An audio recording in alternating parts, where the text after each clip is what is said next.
Olá, meu nome é Thiago Malha e este é o Poder 360 Entrevista. Hoje vamos conversar com Luiz Costa Pinto, que está lançando o livro Trapaça, contando um pouco dos bastidores do processo de impeachment do ex-presidente Fernando Collor de Mello. Lula, como também é conhecido, trabalhou nas principais redações de veículos de comunicação do país. Hoje é consultor de estratégias políticas. Seja muito bem-vindo, Lula. Obrigado, Thiago. Obrigado ao Poder 360 pela oportunidade. Lula, eu gostaria que você contasse para a gente um pouco como que se inicia o processo e o contexto do livro. Você começa a narrar fatos que aconteceram a partir de maio de 1992, correto? Correto. O livro tem um corte temporal que vai de maio de 92 até o final de setembro de 92, ou seja, 5 meses e um pouco, período em que o Collor sai de um governo que está tentando renascer, um governo que ainda é forte e que tenta renascer do ponto de vista político, né? Recebe as denúncias, as primeiras denúncias contra ele e em torno do PC, desferidas pelo irmão do Collor, o Pedro Collor, por fim a entrevista do Pedro Collor e o processo que vai se desgastando de investigação da CPI, né, do PC, as descobertas decorrentes da CPI e o processo de cassação do Collor, que foi o primeiro presidente efetivamente cassado por um impeachment em toda a história. O processo do Nixon não foi até o fim. O primeiro presidente cujo processo de cassação foi até o fim foi o Collor. Certo. E você estava me contando que você trata desses fatos sob uma perspectiva de quem participou ali do dia a dia da apuração, de quem fez as descobertas. A gente tem outros livros, como Notícias do Planalto, do Mário Sérgio Conte, que tenta abarcar um pouco da história de uma maneira mais geral. Qual que é a diferença do seu livro nesse sentido? Perfeito. O Mário Sérgio Conte, que era o diretor de redação da revista Veja, naquele momento, e o Mário, acho que naquele ano, na sequência do ano, acho que em 93, o Mário ganhou o prêmio Maria Murs Cabot, né? Que inclusive o Fernando Rodrigues, daqui do Poder 360, também tem, né? Mas o Mário ganhou o prêmio como melhor editor de revista do mundo naquele episódio. O livro do Mário, Notícias do Planalto, é um livro de história e um livro que fez história ao contar os bastidores de Brasília e da imprensa naquele período específico, né, mas com a visão de cima, com a visão do holofote de quem estava na cúpula das redações. Esse livro, Trapaça, que a pretensão é que ele se torne uma saga, né, eu chamo de saga política, na realidade paralela, no universo paralelo brasileiro. Esse livro ele é contado a partir do chão de fábrica. A minha perspectiva era de quem estava efetivamente na redação, na apuração. E a primeira coisa que era necessária desmontar, até porque nós tivemos um segundo impeachment no Brasil, o impeachment da Dilma em 2016, né, era necessário desmontar a ideia de que o Pedro bateu na redação da Veja e resolveu dar a entrevista, o que não é. Ali houve todo um processo que durou mais de 1 ano e meio, né, num ambiente de imprensa que nós não conhecemos mais, né, nos dias de hoje. Eu falo, inclusive no começo do livro, que aquilo só foi possível porque a imprensa brasileira, naquela geração que estava nas redações no final dos anos 80 até o começo dos anos 2000, viveu um hiato, né, aonde você tinha muita qualidade, você tinha cúpulas de redações muito fortes, você tinha equipes que trabalhavam integradas, você tinha um respeito absoluto pela apuração, não só dentro das redações, mas os veículos de comunicação formavam opinião e você tinha capacidade de investimento dos proprietários dos grandes veículos. Tudo isso evaporou no ambiente de hoje, um ambiente onde a chamada mídia tradicional ela não é mais a formadora de opinião nem indutora de processos como aquele. Né? E também por uma diferença. No caso do Collor, o Ministério Público e a Polícia Federal eles corriam atrás da imprensa e não eram os fornecedores primários de informação. Não falo só da Veja, revista em que eu trabalhei naquele momento específico em que eu estava no grupo central de cobertura, mas mesmo nas outras redações, né? O Ministério Público tinha acabado de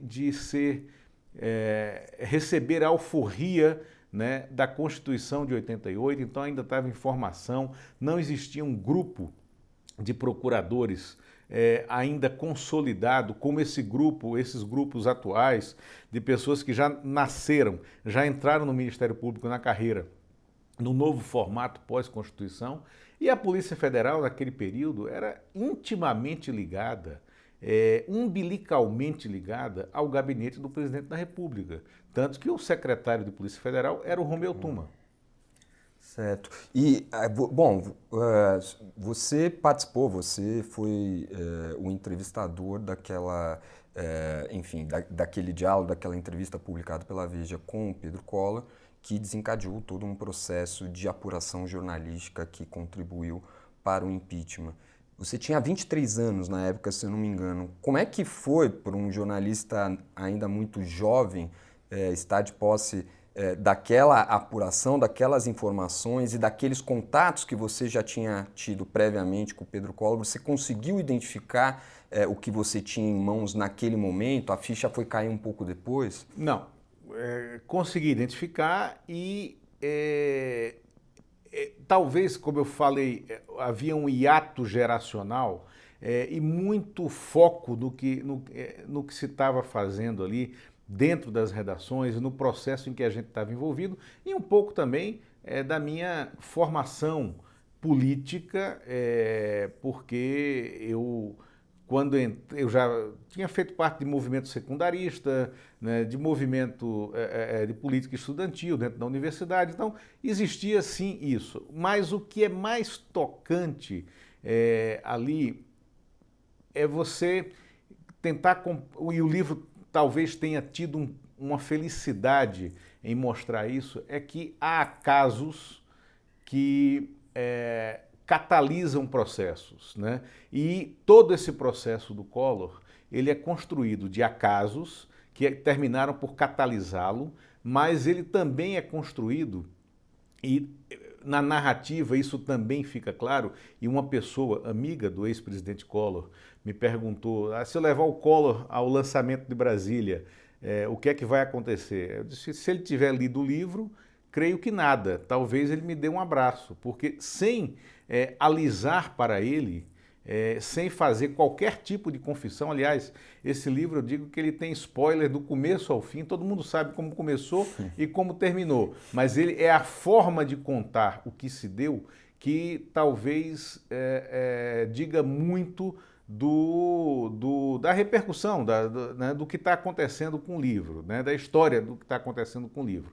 E o Collor, ele pode, já com o distanciamento da história, visualizar o processo em que ele perdeu o poder. E esse processo, ele foi costurado com grandes erros dele, grandes erros formais no exercício da presidência, com alguns erros políticos, mas com uma trama que foi urdida também por trás dele para que o processo ganhasse a envergadura política que ganhou. Quais são os paralelos que você traça entre esse impeachment do Collor e o impeachment da ex-presidente Dilma Rousseff? Perfeito. No livro,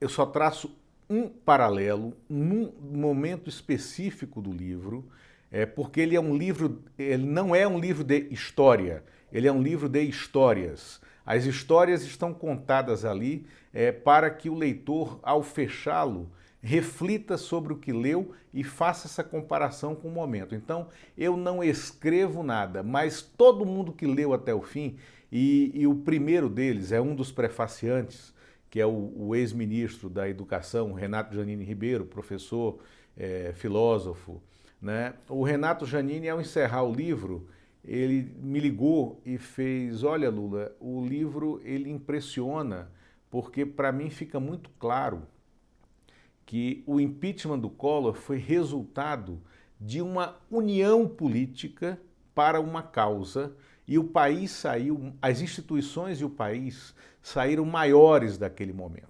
E o impeachment da Dilma foi resultado de uma brutal desunião no país, né, que permanece até hoje, e um cancelamento de agenda. Se o impeachment do Collor tem como resultado mais imediato, por exemplo, a colocação da inflação como grande inimigo nacional, aquilo que não nos ajudava a que a nação se organizasse, e a estruturação de um plano econômico extremamente bem sucedido e que debelou, e que controlou, e que resolveu o problema da inflação, né? O impeachment da Dilma, ele desestruturou, ele desorganizou a agenda nacional e ele colocou as instituições num pé de disputa e que estão até hoje. Então não há esse paralelo. O único paralelo que está escrito no livro é em relação à prestação de contas da campanha de 89 do Collor com a campanha de 2018 do Bolsonaro. Na véspera do depoimento, do primeiro depoimento do PC Farias à CPI, em 92, os integrantes da CPI não sabiam de que forma abordar o PC, não tinham noção. O PC, apesar de todas as denúncias do Pedro Collor, denúncias das quais ele recuou quando sentou na cadeira de depoente da CPI, recuou porque ele tinha medo do poder do Estado agindo contra ele. Então não se sabia como se iria pegá-lo, e se pegou através da prestação de contas no TSE, que era uma prestação de contas flagrantemente falsa, né? E isso foi visto pelos técnicos do Congresso Nacional, da Câmara e do Senado, técnicos cedidos pelo TCU e um ou outro sindicalista que estava ali naquele grupo. No caso do Bolsonaro, você vê esse risco também? Eu vejo, eu não digo que há risco, assim, não sei se há risco de perda de mandato, mas que há uma flagrante fragilidade naquela prestação de contas, que ainda não foi julgada pelo TSE, que ela foi aceita, mas ela não foi julgada, ela está em processo de julgamento, porque é absolutamente impossível uma campanha presidencial em 2 turnos ter custado 700 mil dólares, ou 2 milhões e meio de reais ao câmbio daquele momento de 2018 em que ela ocorreu. Uma campanha num país de 210 milhões de habitantes. É absolutamente impossível. E no caso do PC, ao ser confrontado com a prestação de contas, foi que o PC disse, olha, peraí, estamos sendo todos, e irritou muito alguns integrantes da CPI, sobretudo o Mário Covas e o Pedro Simon, estamos sendo todos cínicos aqui dentro, afinal de contas não se faz campanha com dinheiro declarado. E aí ele admite o Caixa 2, ele admite sobra de campanha, todas as mazelas que a gente viu depois se repetirem no país, né?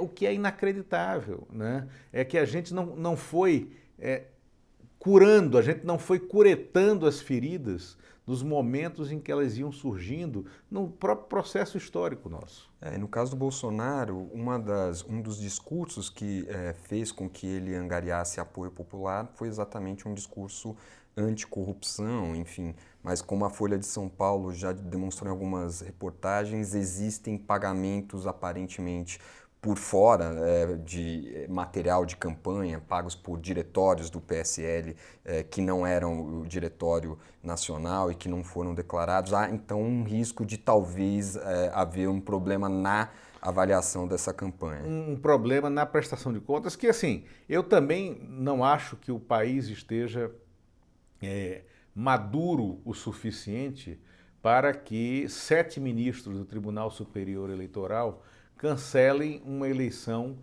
que se deu em 2018, uma eleição de presidente da República. Porém, eles podem tomar outras medidas, outras sanções. Na minha opinião, esse é o único paralelo que se traça. Agora, o próprio Collor, em entrevistas que deu nos últimos dias, uma ao Globo, outra ao Correio Brasiliense, né? O próprio Collor advertiu o Bolsonaro da similaridade entre o governo dele no seu pior momento e o governo Bolsonaro no seu primeiro momento, ou seja, a fraqueza da atuação parlamentar, a falta de uma agenda nacional e a falta de diálogo com os diversos setores reais da economia. O que há é uma tentativa de imposição de programas, de projetos, mas não um diálogo, né, com os setores da economia que são geradores de emprego, que são geradores de renda. Então há uma tensão social que o próprio Collor já identificou como semelhante, similar àquela que ele enfrentou. E você enxerga essa fragilidade no governo Bolsonaro também? Me parece que, ao menos, o governo Bolsonaro tem uma base de apoio um pouco mais fechada com ele em termos de população, 1/3 da população que permanece muito fiel a ele, que eu não sei se era o caso do Collor na época também. Não, o Collor, ele tinha um eleitorado muito fiel e muito fanático, mas que ele tocou fogo no primeiro dia de mandato em parte desse eleitorado na hora que fez o confisco da poupança Sim. e das contas correntes. Não foram só as poupanças que foram confiscadas. O que você tinha em conta corrente também passou uma régua e você passou a ter 50 mil, se eu não me engano, 50 mil alguma coisa. Passada essa régua, ele incinerou, né, boa parte do seu apoio político. Isso não aconteceu com o Bolsonaro. A agenda, que eu chamo de agenda recreativa do Bolsonaro, que é essa agenda de costumes, essa agenda teológica, essa agenda, ora, fanática, essa agenda que mobiliza uma parte da sociedade, ela faz com que haja uma expressão de paixão ainda por ele, né? Tem também a agenda econômica, que vai ao encontro de interesses corporativos mais assentados, de grandes corporações, né? E essa agenda econômica também mantém esse apoio popular. Eu não vejo o Bolsonaro, a não ser que haja um fenômeno que não está no horizonte nesse momento, a não ser uma deterioração das questões sociais, né, muito grande nos próximos 6 meses, né, mas eu não vejo isso no horizonte imediato. Então não vejo como ele descer aquém do patamar de 25%, 30%. E uma oposição consolidada a ele também no mesmo patamar de 25%, 30%. E esse centro aqui. Só que você falou numa base, aí eu falo de base eleitoral, base de eleitores, porque a base congressual ele não tem, como o Collor não tinha. Sim. E nesse aspecto, o Collor, no seu governo, enquanto presidente forte, ele teve alguns atores que o Bolsonaro não tem. O Renan Calheiros foi um líder muito forte, né, do governo Collor. Ele teve com ele no Congresso e depois no Ministério o Ricardo Fiuza, até mais fraco no Ministério do que era no Congresso como líder do PFL. O Ricardo Fiuza, ele era um personagem de enorme credibilidade, né? Em todo o Congresso e em todos os espectros ideológicos, né? E sabia negociar, coisa que esse governo não tem. O governo tem a sorte, né, de ter um presidente da Câmara, pelo menos até fevereiro de 2021, que tem bastante flexibilidade e que tem juízo político, que sabe negociar com os grandes atores nacionais e que fez uma agenda dentro do Congresso. E a partir do momento em que o presidente do Senado se elegeu sendo do mesmo partido dele, também houve uma convergência dessa agenda econômica, embora o Senado tenha uma certa diferença em relação à Câmara. O risco maior para o Bolsonaro, do ponto de vista congressual, ele começa à medida em que se aproxima o fim do mandato do Rodrigo Maia, porque o Rodrigo Maia é um fiador de todo o processo. E aí ele pode começar a ficar parecido demais com o Collor. Mas ele pode ser parecido demais com o Jânio também. Depende de quem olhe. É pelo temperamento, por essa capacidade de enxergar fantasmas em todo canto, que foi como o Collor terminou. O Collor não começou assim, mas ele terminou enxergando fantasmas em todo canto.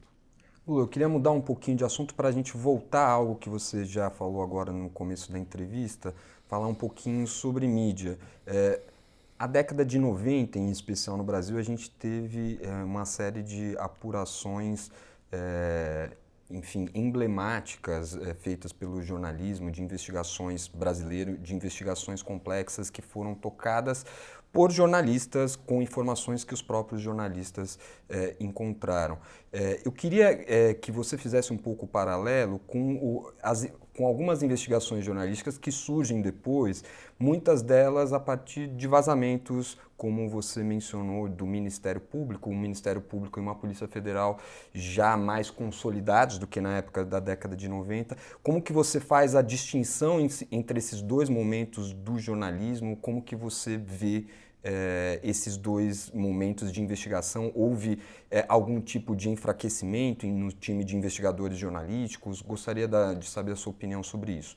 Eu acho que houve, não te diria dos investigadores jornalísticos, né? Mas é um processo mais complexo, porque você tem repórteres que atuariam lá atrás da mesma forma como atuam hoje e com um sucesso absoluto se as condições de hoje fossem iguais a lá de trás.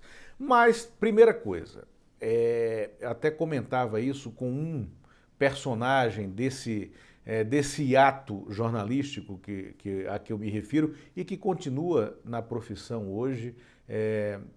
É uma pessoa que está no livro, inclusive, eu não vou falar porque, como foi uma conversa privada, eu não vou citá-lo aqui. Mas eu comentei com ele, eu disse, rapaz,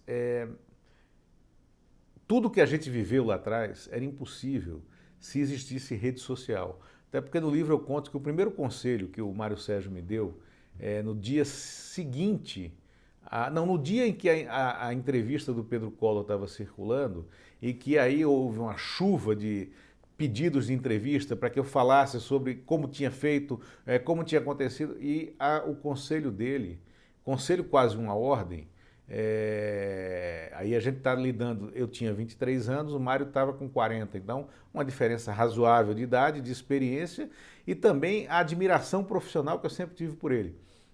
E ele disse, olha, eu se fosse você, não falava com ninguém, porque se você falar, você vai achar que você é mais importante que a notícia que você deu.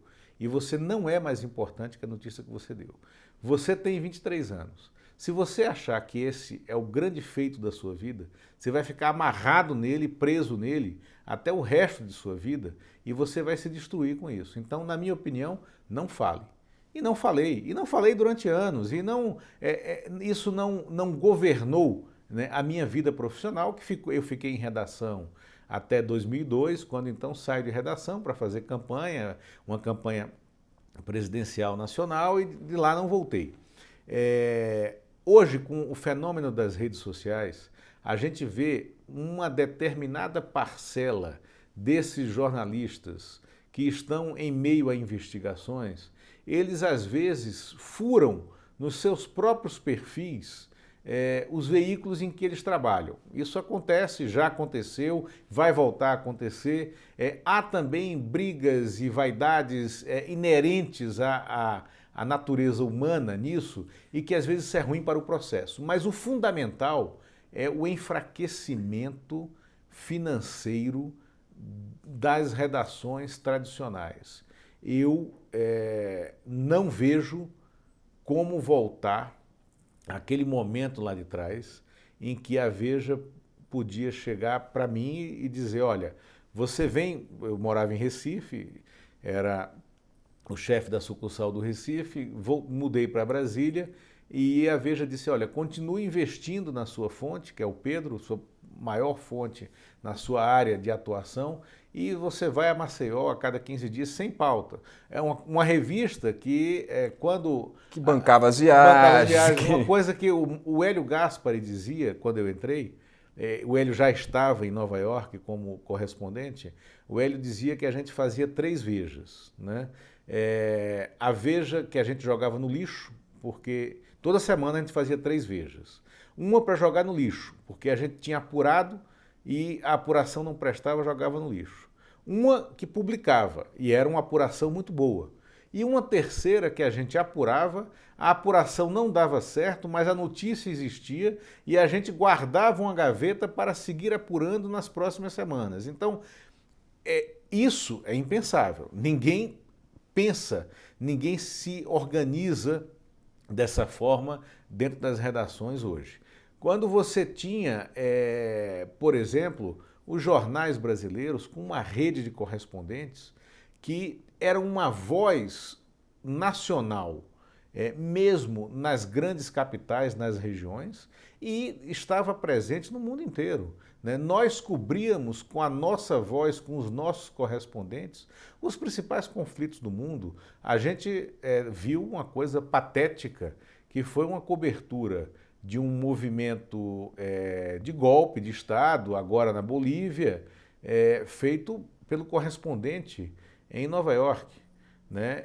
Então, essa ausência, esse enfraquecimento econômico, ele é muito grave, ele é muito sério e ele faz com que eu tenha absoluta certeza de que a gente não voltará àquele patamar. Aí restarão os novos veículos, a nova mídia, né? Que eu acho que precisa, claro, saber como ela vai se financiar, mas ela é o caminho para essas grandes apurações.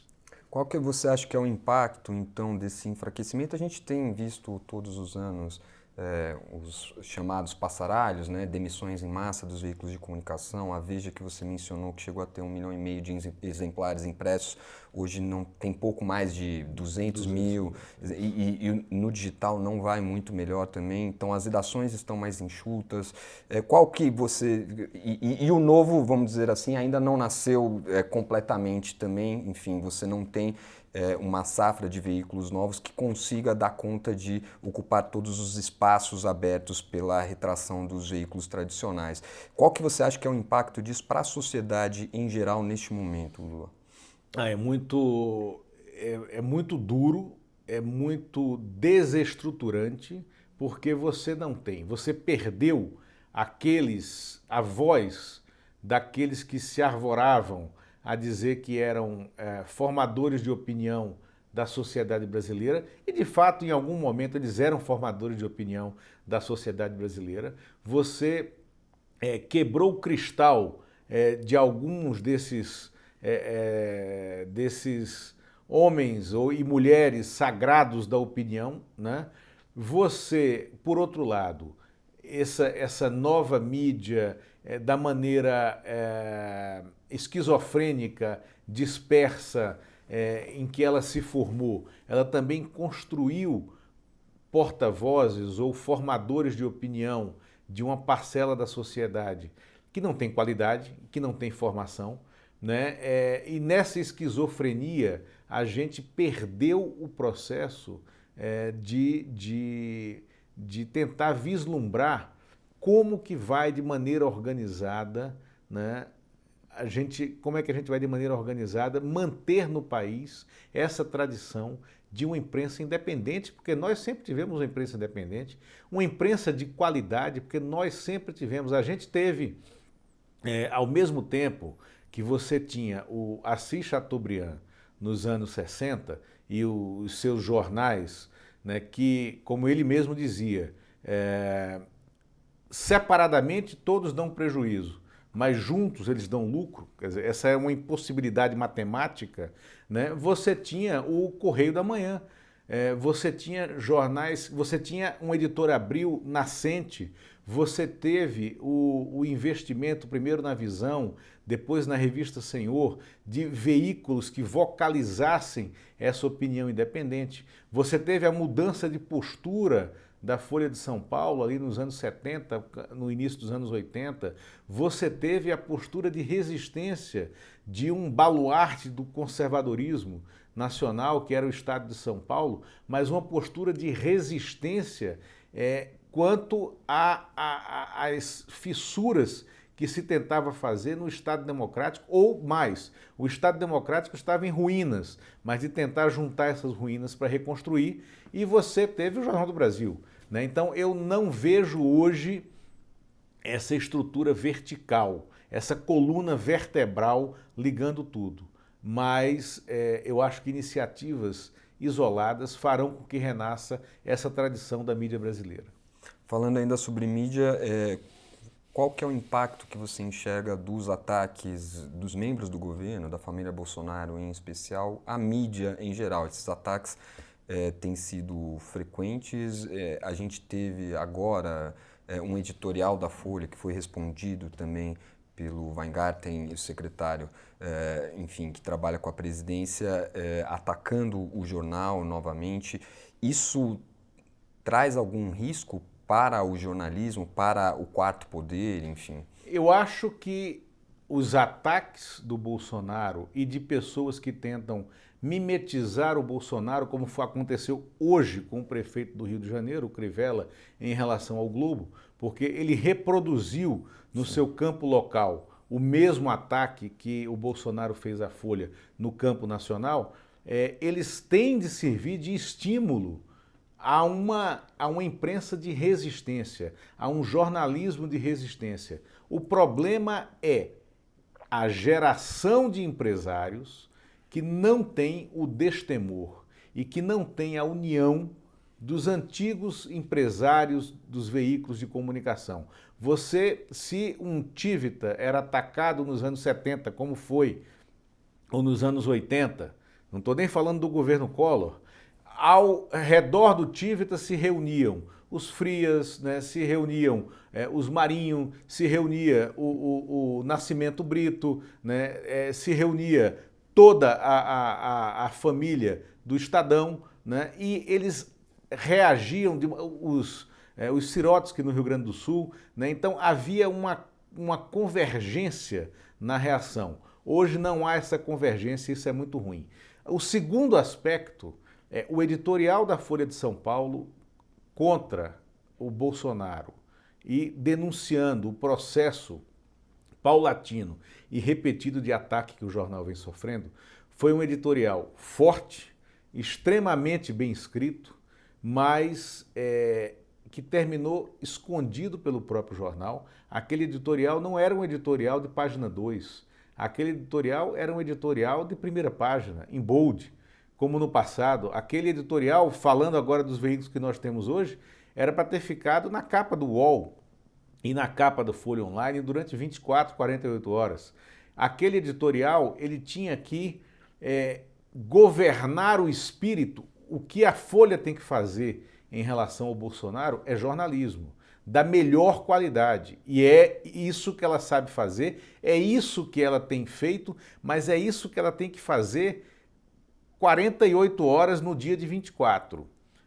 O artigo foi interessantíssimo, o espaço cedido ao secretário de comunicação da presidência para o artigo que ele escreveu hoje, que é um artigo pedestre, é um artigo extremamente infantil e pueril na forma de escrever, mas profundamente ofensivo à verdade. Então, se a gente estivesse vivendo num governo para o qual a liberdade de imprensa importasse e fosse relevante, ele teria hoje saído do governo em razão do artigo que ele publicou na Folha, porque é muito ruim aquele artigo para um secretário de comunicação.